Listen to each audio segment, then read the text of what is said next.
بسم الله الرحمن الرحيم.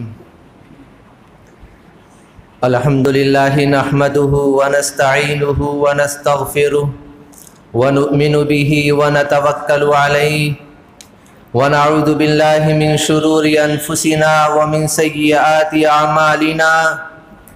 من يهده الله فلا مضل له ومن يضلله فلا هادي له، ونشهد أن لا إله إلا الله وحده لا شريك له، ونشهد أن سيدنا ومولانا محمدا عبده ورسوله صلى الله تعالى عليه وعلى آله وأصحابه وبارك وسلم تسليما كثيرا كثيرا. أما بعد، فأعوذ بالله من الشيطان الرجيم. بسم الله الرحمن الرحيم. يا أيها الذين آمنوا اتقوا الله وكونوا مع الصادقين. صدق الله العظيم. حضرات علماء کرام، معزز حاضرین، اللہ رب العزت نے اس آیت کریمہ میں ایمان والوں کو خطاب کر کے دو کام کے کرنے کا حکم دیا. اللہ رب العزت ارشاد فرماتے ہیں، یا ایھا الذین آمنوا، اے ایمان والو، اتقوا اللہ. پہلا کام یہ کہ تقوی اختیار کرو، وکونوا مع الصادقین. اور دوسرا کام آگے ارشاد فرمایا کہ سچے لوگوں کے ساتھ رہو. تقوی اختیار کرو اور سچے لوگوں کے ساتھ رہو. اس آیت کریمہ میں اللہ رب العزت نے یہ دو حکم دیا ایمان والوں بندے کو. پہلا کام جو کرنے کا ہے وہ تقوی اختیار کرنا. قرآن کریم میں اللہ رب العزت نے جگہ جگہ یہ جملہ ارشاد فرمایا ہے اور اپنے بندوں کو اس کام کے کرنے کا حکم دیا کہ تقوی اختیار کرو. تقوی کیا چیز ہے؟ انسان کے اندر اللہ کا ڈر اور خوف ایسا بیٹھ جائے کہ نواہی سے اجتناب کرتے ہوئے اوامر کو بجا لائے. اسی کا نام تقوی ہے. اللہ کی منع کی ہوئی چیزوں سے اپنے آپ کو روک لے. جن کاموں سے اللہ کے نبی صلی اللہ علیہ وسلم نے منع فرمایا ہے ان سے اپنے آپ کو بچا لے، اور جن کاموں کے کرنے کا حکم دیا ہے اس کو اختیار کرے. اسی کا نام تقوی ہے. یہ صفت جب آدمی کے اندر پیدا ہوتی ہے تو پھر اس کے لیے اعمال کرنا اور احکام کی بجاوری آسان ہو جاتی. اس لیے کہ یہ تقوی یہ انسان کا اصل سرمایہ ہے. اللہ کی محبت جب انسان کے دل کے اندر جتنی راسخ ہوتی جاتی ہے اس کا تقوی اتنا اعلیٰ درجے کا ہوتا چلا جاتا ہے.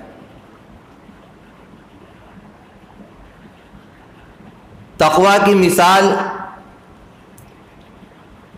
حضرت عمر رضی اللہ تعالی عنہ نے حضرت ابی بن کعب رضی اللہ تعالی عنہ سے دریافت کیا کہ تقوی کسے کہتے ہیں، تقوی کا مفہوم سمجھائیے.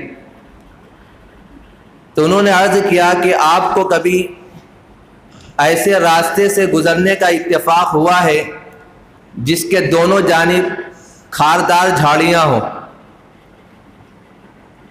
یعنی ایسا تنگ راستہ ہو اس کے دائیں جانب بھی بائیں جانب بھی جھاڑیاں ہوں، کانٹے دار درخت ہوں، تو ایسے راستے سے گزرنے کا کبھی آپ کو اتفاق ہوا؟ فرمایا کہ ہاں. تو کیسے گزرتے ہیں؟ کہا کہ اپنے کپڑوں کو خوب سمیٹ لیتے ہیں اور اپنے بدن کو بھی بالکل سمیٹ کر کے بہت احتیاط کے ساتھ اپنے دل و دماغ کو بالکل حاضر و ناظر کر کے گزرتے ہیں تاکہ کپڑا بھی خاردار درختوں کو جھاڑی کو نہ لگے اور بدن بھی ہمارا جو ہے وہ جھاڑی کو ٹچ نہ کرے۔ فرمایا کہ بس اسی کا نام تقویٰ ہے۔ اسی راستے کو کراس کر رہے ہیں، اپنی منزل تک پہنچ رہے ہیں، تو اسی طریقے سے زندگی گزارا جائے، اسی طریقے سے زندگی گزارے انسان کہ نواہی سے بچتے ہوئے، اوامر کی پابندی کرتے ہوئے اپنی منزل مقصود کو پہنچے، اسی کا نام تقویٰ ہے۔ اور اللہ رب العزت اپنے بندے سے یہی چاہتے ہیں۔ زندگی کا حاصل یہی ہے کہ انسان اپنے رب کی بتلائی ہوئی کرنے والے کام کرتے رہے، اور جن کاموں سے اللہ رب العزت نے منع کیا ان سے رک جائے۔ یہ صفت انسان کے اندر پیدا ہوتی ہے تو اس کے لیے کام کرنا آسان ہو جاتا ہے۔ تنہائی ہو، چاہے جلوت ہو، چاہے خلوت ہو، ہر جگہ اس کے لیے بس اللہ رب العزت کی رضا جو ہوتی ہے وہ پیش نظر ہوتی ہے کہ ہمیں اللہ دیکھ رہا ہے، ہمارا اللہ ہم کو ہر جگہ دیکھ رہا ہے، اور ہمیں اپنے اللہ کے سامنے حساب دینا ہے، اس کا استحضار ہو جاتا ہے۔ یہ ایک صفت ہے۔ یہ تقویٰ یہ کوئی ایسی چیز نہیں ہے، مری چیز نہیں ہے کہ اس کو دکھا دیا جائے، بلکہ یہ ایک غیر حسی چیز ہے کہ آدمی کے اندر پیدا ہوتی ہے، اور پھر آدمی اس صفت کے اندر جب متصف ہو جاتا ہے اور اس کا خوگر بن جاتا ہے تو پھر اس کے اندر اللہ کا ڈر و خوف پیدا ہوتا ہے، اعمال کی رغبت پیدا ہوتی ہے، اور ہر جگہ اس کو یہ استحضار رہتا ہے۔ چنانچہ صحابہ کرام کے واقعات میں ملتا ہے کہ حضرت عمر رضی اللہ تعالیٰ عنہ ایک مرتبہ ایک جنگل کے اندر گئے، ایک چرواہا بکریاں چرا رہا ہے، اس سے کہا کہ ایک بکری ہمیں دے دو، کہا کہ نہیں، میرے مالک نے منع کیا۔ تو انہوں نے کہا کہ یہاں مالک کہاں؟ مالک تو اپنے گھر پر ہے، یہاں ہمیں دے دو، کہہ دینا جا کر کے بھیڑیا کہا گیا۔ تو اس نے کہا کہ فَإِنَّ اللَّهَ، ہم اپنے مالک کو تو یہ جواب دے دیں گے کہ بھیڑیا جو ہے وہ بکری کو کھا گیا، لیکن اپنے اللہ کو کیا جواب دیں گے؟ اللہ تو دیکھ رہا ہے۔ یہ کیا ہے؟ یہ تقویٰ ہے، یہ اللہ کا ڈر ہے کہ ہم جو کام کر رہے ہیں وہ صحیح ہے یا غلط، انسان جو ہے اس کا فیصلہ کر لیتا ہے، اس کا دل گواہی دینے لگتا ہے کہ یہ کام غلط ہے، اس سے اپنے آپ کو بچاؤ۔ یہ عبادات جو اللہ رب العزت نے ہمارے اوپر فرض کی ہے، ان میں بھی جو حاصل ہے ان کا وہ بھی یہی ہے کہ انسان کے اندر تقویٰ پیدا ہو جائے۔ چنانچہ روزہ کی فرضیت کا اللہ رب العزت نے جو مقصد بیان کیا ہے، لعلکم تتقون، یا ایھا الذین آمنوا کتب علیکم الصیام کما کتب علی الذین من قبلکم لعلکم تتقون، تمہارے اوپر روزہ کس لیے فرض کیا گیا؟ تاکہ تمہارے اندر تقویٰ پیدا ہو جائے۔ اسی تقویٰ کو پیدا کرنے کے لیے اللہ رب العزت نے عبادات فرض کی۔ یہ صفت بہت اعلیٰ صفت ہے، بہت یہ اصل بنیاد ہے۔ جس انسان کے دل کے اندر یہ صفت پیدا ہو گئی، گویا کہ اس کی دنیا بھی جو ہے کامیاب اور اس کی آخرت بھی کامیاب۔ اس صفت کے ساتھ جو متصف ہوتا ہے اسے متقی کہا جاتا ہے۔ اللہ رب العزت نے قرآن کریم کے اندر متقی کی صفت بیان کی کہ ان کے اندر صفت کیا ہوتی ہے، ذالک الکتاب لا ریب فیہ ھدی للمتقین۔ آگے فرمایا الذین یؤمنون بالغیب، تقویٰ جس کے اندر ہوتا ہے اس کی صفت کیا ہے، اس کے اندر کیا چیز پائی جاتی ہے؟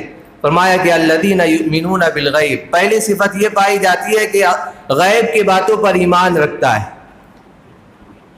غیب کی باتوں پر ایمان رکھتا ہے، یعنی اللہ کے نبی صلی اللہ علیہ وسلم نے جن چیزوں کی خبر دی ہے ان سب پر ایمان رکھتا ہے بغیر مشاہدے کے، اس کو غیب کہتے ہیں۔ اور اس کے اندر اللہ کی ذات اور اللہ کی صفات، تمام اعتقادی امور، جنت اور دوزخ کے احوال، حشر اور نشر، بعث بعد الموت، یہ ساری چیزیں اس کے اندر داخل ہیں۔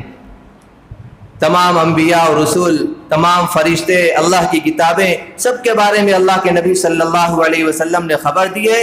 انسان کا علم اس کو سمجھ نہیں سکتا، اور نہ اس کا حواس خمسہ اس کا ادراک کر سکتا ہے بلا دیکھے غیب کی باتوں پر۔ سب سے پہلی صفت متقی کی بیان فرمائی، یؤمنون بالغیب، دیکھا نہیں آنکھ سے،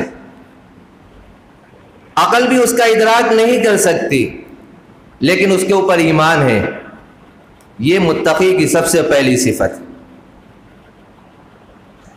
ساری چیزیں اس کے اندر داخل ہیں. آگے فرمایا الذین یؤمنون بالغیب ویقیمون الصلاۃ، نماز کو قائم کرتے ہیں. دوسری صفت بیان فرمائی کہ نماز کو قائم کرتے ہیں. الذین ویقیمون الصلاۃ ومما رزقناہم ینفقون، اور جو ہم نے ان کو دیا ہے اس میں سے خرچ کرتے ہیں. دو صفت آگے اور بیان فرمائی، ایک نماز اور ایک زکوٰۃ، کہ جو اللہ نے دیا ہے، جو مال عطا کیا ہے اس میں سے خرچ کرتے ہیں، نماز کو قائم کرتے ہیں. دو عبادت کا ذکر کیا. مفسرین لکھتے ہیں کہ اس سے صرف دو عبادت مراد نہیں ہے کہ متقی کے اندر صرف نماز اور زکوٰۃ یہی دو عبادتیں ہوتی ہیں، نہیں، دو عبادتیں ذکر کر کے ساری عبادت مقصود ہے یہاں.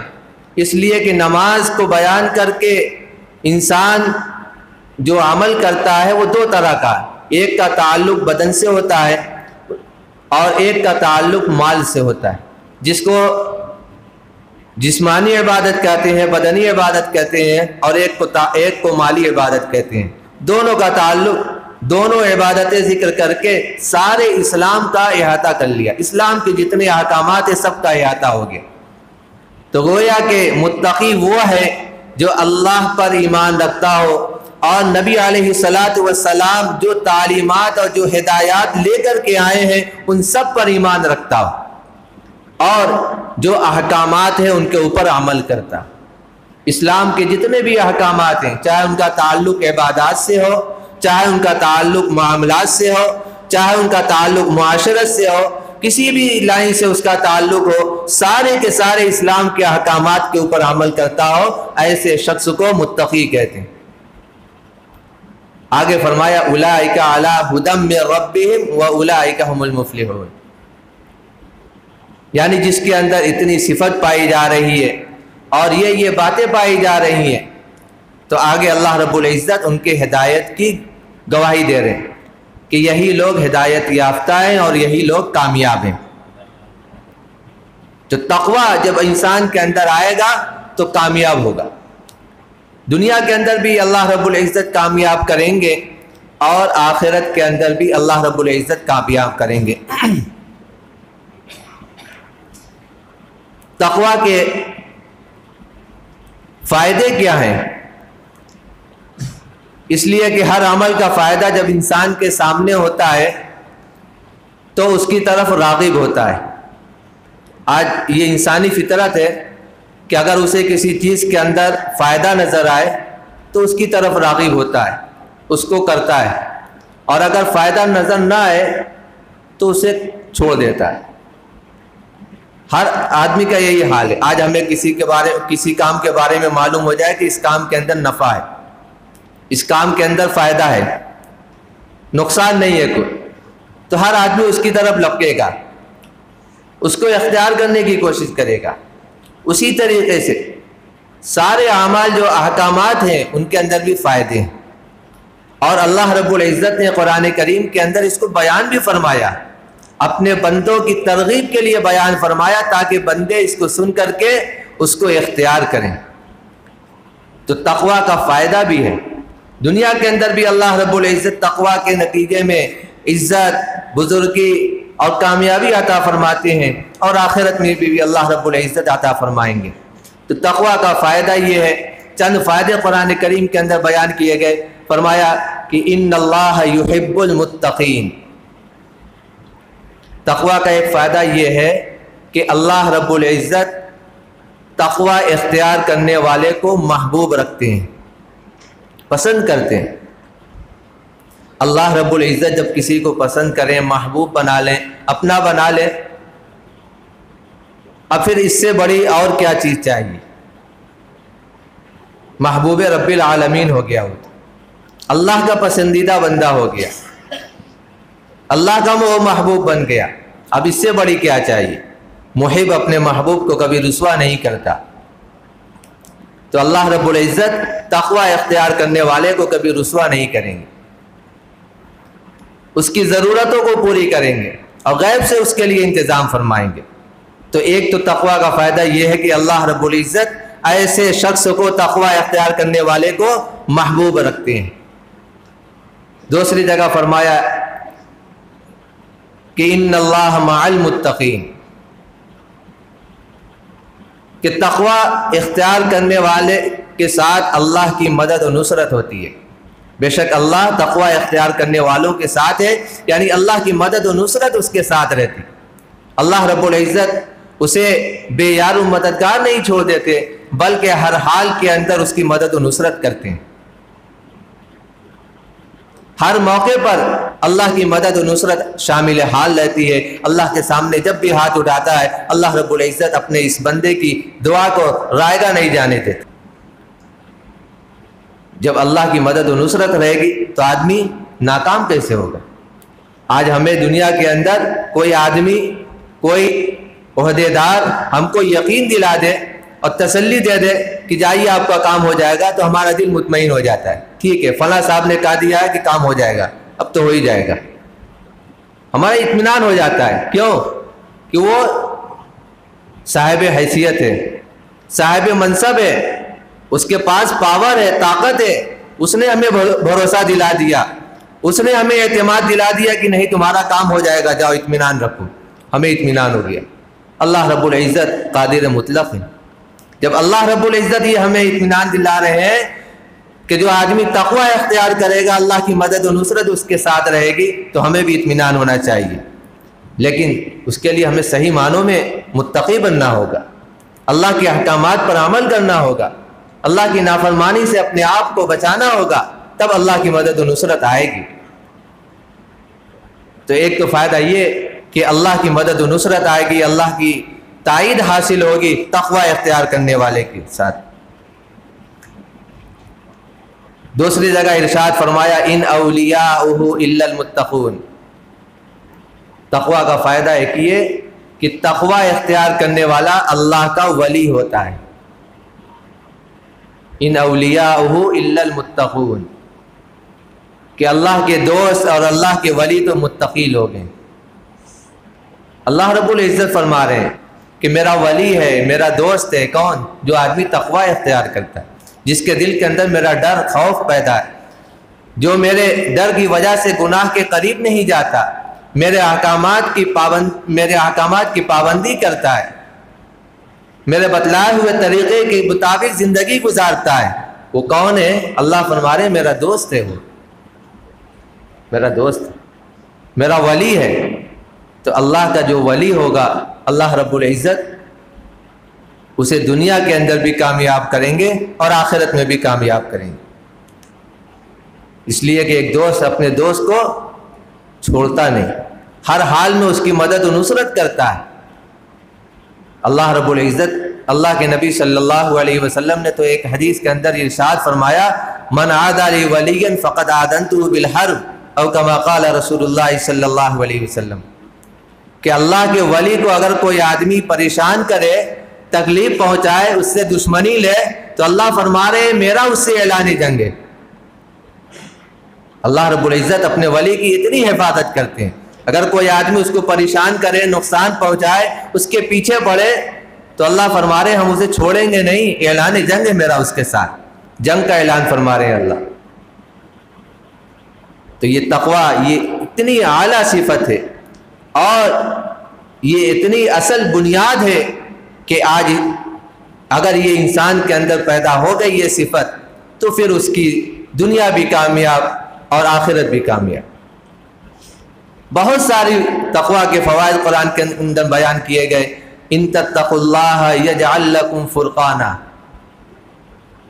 کہ اگر تم تقوی اختیار کرو گے تو اللہ رب العزت تمہارے لیے فرقان عطا کریں گے۔ فرقان کیا چیز ہے؟ حق اور باطل کے درمیان فرق کر دے گا، یعنی انسان کے دل کے اندر اللہ رب العزت ایسا نور عطا فرمائیں گے، ایسی بصیرت عطا فرمائیں گے کہ ہر کام کے اندر اسے صحیح اور غلط کی تمیز ہو جائے گی۔ اپنے نور ایمانی کی بنا پر وہ غلط اور صحیح کو پرکھ لے گا، وہ نور عطا فرمائیں گے اللہ رب العزت، فرقان عطا فرمائیں گے۔ آج ہم بہت سارے کاموں کے اندر کیا کہتے ہیں کہ کنفیوز ہیں، یہ صحیح ہے کہ یہ صحیح ہے، فلاں تو یہ کہہ رہے ہیں، فلاں یہ کہہ رہے ہیں، کیا صحیح ہے؟ ہم کنفیوز ہو جاتے ہیں۔ کنفیوز کیوں ہوتے ہیں؟ کہ ہمارے اندر تقویٰ نہیں ہے، ہمارے پاس فرقان نہیں ہے، حق اور باطل کو الگ کرنے والی چیز ہمارے پاس نہیں ہے کہ ہم حق اور باطل کو سمجھ سکیں، اس لیے ہم کنفیوز ہو جاتے ہیں۔ اگر ہمارے اندر وہ نور ہو، وہ بصیرت ہو، تو ہم کسی کام کے اندر کنفیوز نہیں رہیں۔ وہ نور ایمانی ہمارا فیصلہ کر دے گا کہ یہ بات صحیح ہے اور یہ غلط۔ یہ کس کے نتیجے میں حاصل ہوگی؟ تقویٰ اختیار کرنے کے نتیجے میں۔ یہ نور اللہ رب العزت دل کے اندر پیدا کریں گے، ایسی بصیرت عطا فرمائیں گے۔ اسی طریقے سے اللہ رب العزت نے تقویٰ کے فوائد میں بیان فرمایا وَمَن يَتَّقِ اللَّهَ يَجْعَل لَّهُ مَخْرَجًا وَيَرْزُقْهُ مِنْ حَيْثُ لَا يَحْتَسِبُ۔ جو آدمی تقویٰ اختیار کرے گا، اللہ رب العزت اس کے لیے راستہ نکالیں گے، ہر تنگی کے اندر راستہ نکلے گا۔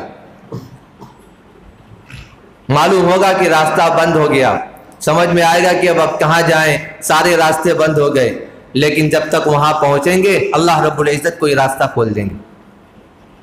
وَيَرْزُقْهُ مِنْ حَيْثُ لَا يَحْتَسِبُ، اور ایسی جگہ سے روزی عطا فرمائیں گے کہ جہاں سے انسان کا گمان بھی نہیں ہوگا،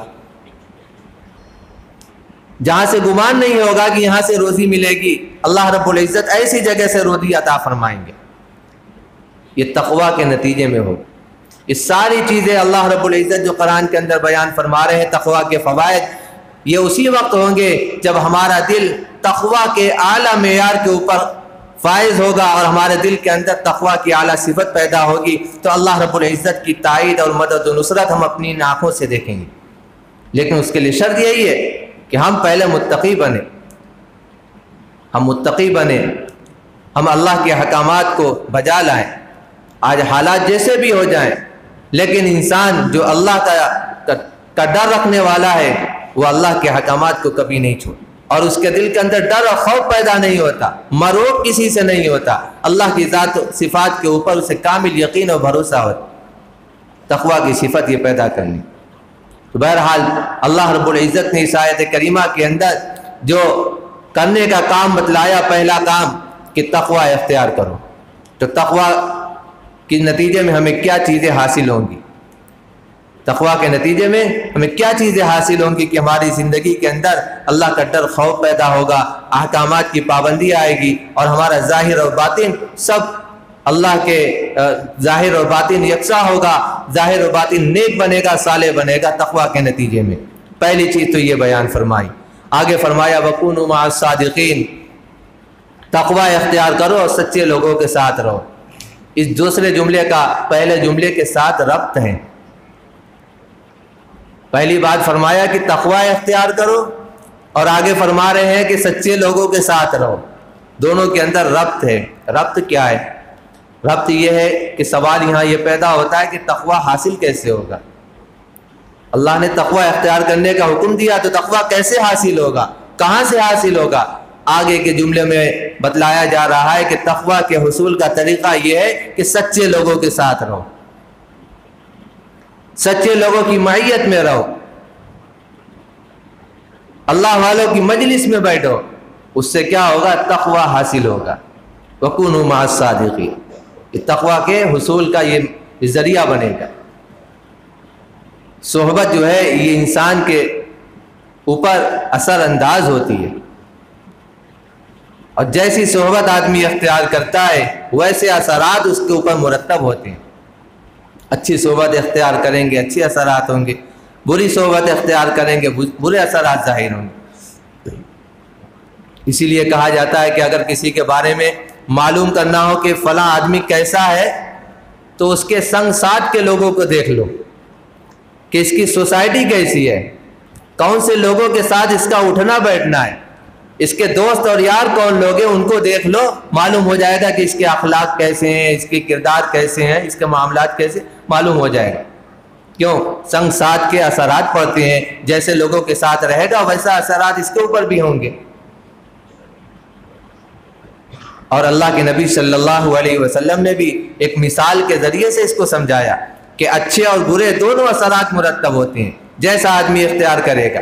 آپ نے فرمایا کہ اچھی صحبت کی مثال ایسی ہے جیسے ایک آدمی عطر فروش کی دکان پر بیٹھے، عطر بیچنے والا ایک آدمی ہے، دکان ہے اس کی، کوئی آدمی جا کر کے اس کی دکان پر بیٹھے، یہ اچھے لوگ کی صحبت کی مثال بیان کی۔ اس سے کیا ہوگا کہ جتنی دیر دکان کے اوپر بیٹھا رہے گا، عطر کی خوشبو سے اس کا دماغ معطر ہوتا رہے گا، اس کی خوشبو حاصل کرتا رہے گا۔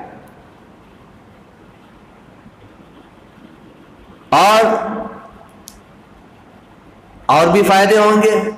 عطر لینے کے لیے کوئی آئے گا، عطر دیا، کچھ ہاتھ میں لگا رہتا ہے تو کسی کپڑے پر لگا دیتا ہے، عطر والے کے پاس بیٹھے رہیں گے، کوئی آدمی آئے عطر دیا تو آپ کے کپڑے پر بھی لگا دے گا، آپ کو بدن پر بھی خوشبو رہے گی، فائدہ تو حاصل رہے گا، ہوتا رہے گا، جتنی دیر بیٹھیں گے دکان کے اوپر فائدہ حاصل ہوتا رہے گا۔ یہ اچھی صحبت کی مثال بیان کی۔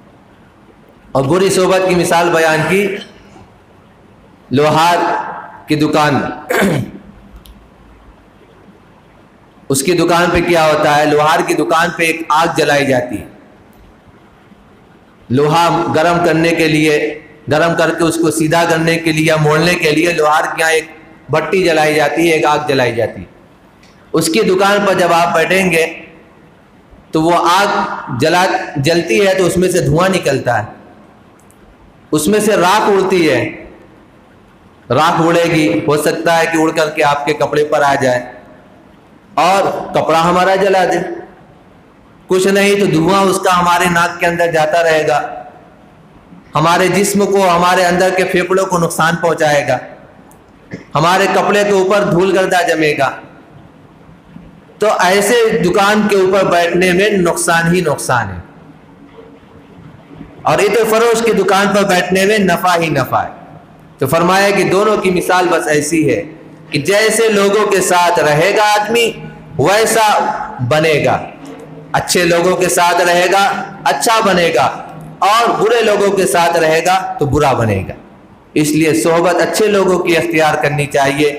اچھے لوگ کون ہیں؟ اللہ والے نیک لوگ، آج جو ہمارے علماء ہیں، مشائخ ہیں، اکابرین ہیں، خانقاہوں کے اندر جو بیٹھے اللہ کا ذکر کرتے رہتے ہیں، ان کی صحبت کے اندر بیٹھے، ان کے مجلسوں میں بیٹھے، اس سے ہمارے ایمان کے اندر تازگی پیدا ہوگی، اس سے ہمارے اندر عمل کا جذبہ پیدا ہوگا، ہمارے اندر کچھ کرنے کا مادہ پیدا ہوگا، ہمیں اپنے گناہیں یاد آئیں گی، ہمیں اپنے گناہوں سے توبہ کرنے کا ہمارے دل کے اندر داعیہ پیدا ہوگا کہ ہم نے اپنی زندگی اب تک گناہوں کے اندر گزار دی، اب اللہ کے سامنے ہم توبہ کریں۔ یہ اثرات ہوتے ہیں اس لیے کہ اللہ رب العزت نے قلب کے اندر جذب کا مادہ رکھا ہے، کشش کا مادہ رکھا ہے، کھینچتا ہے جذب۔ جس مجلس کے اندر آپ بیٹھیں گے اس کے اثرات دل کے اوپر مرتب ہوں گے۔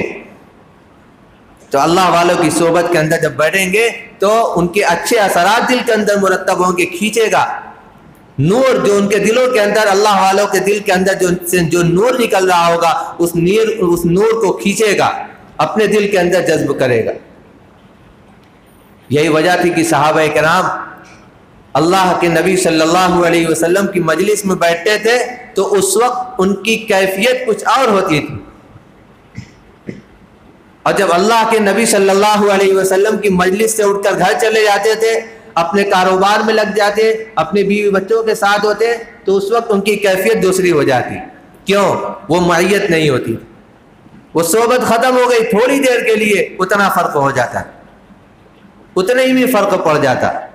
حضرت حنظلہ رضی اللہ تعالی عنہ کا مشہور واقعہ کہ اللہ کے نبی صلی اللہ علیہ وسلم کی مجلس سے اٹھ کر گھر گئے اور وہاں سے پھر اپنے بیوی بچوں کے اندر تھوڑی دیر رہے، پھر آئے ہیں کیا کہتے ہوئے؟ نافق حنظلہ، نافق حنظلہ، حنظلہ تو منافق ہو گیا۔ کیا کیفیت بدل گئی، کیا تغیر پیدا ہو گیا ان کے دل کے اندر؟ وہی کہ اللہ کے نبی علیہ الصلوۃ والسلام کی مجلس کے اندر جو کیفیت تھی، جو ایمان کا جو نور تھا، اور اللہ کا جو ڈر اور خوف تھا، اور آخرت کا استحضار تھا، وہ بیوی بچوں کے ساتھ رہنے میں اور کاروبار کے اندر رہ کر کے وہ چیز باقی نہیں رہی۔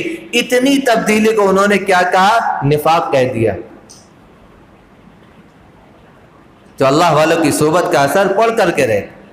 اس لیے ہمیں چاہیے کہ ہم اپنے اللہ والوں کی مجلسوں کے اندر رہیں، یہ جو اجلاس ہوتے ہیں، یہ دینی جلسے ہوتے ہیں، کوئی بھی دینی مجلس ہو، ان کے اندر بیٹھیں گے، دین کی باتیں سنیں گے، اعمال کی رغبت پیدا ہوگی، اللہ کا ڈر خوف پیدا ہوگا۔